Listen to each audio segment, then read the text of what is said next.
Olympics में medal जीतने के बाद क्यों खिलाड़ी उसे दांतों से काटते हैं, आइए जानते हैं मेरे साथ सिंपली एक्सप्लेन में। ओलंपिक खेलों में मेडल जीतने के बाद उसे काटते हुए खिलाड़ियों की तस्वीर आप सबने देखी होगी, लेकिन इसका कारण शायद ही आप लोग जानते होंगे। हालांकि ऐसा माना जाता है कि खिलाड़ी सोने की शुद्धता परखने के लिए ऐसा करते हैं। मेडल जीतने के बाद उसको दांतों से काटने की परंपरा एथेंस ओलंपिक में शुरू हुई थी, लेकिन 1912 में स्टॉकहोम ओलंपिक के बाद यह परंपरा बंद हो गई।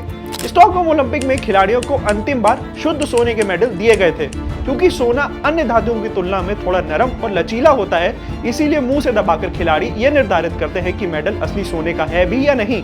ओलंपिक्स की ऑफिशियल वेबसाइट के अनुसार ये तरीका मेडल की शुद्धता परखने के लिए नहीं था।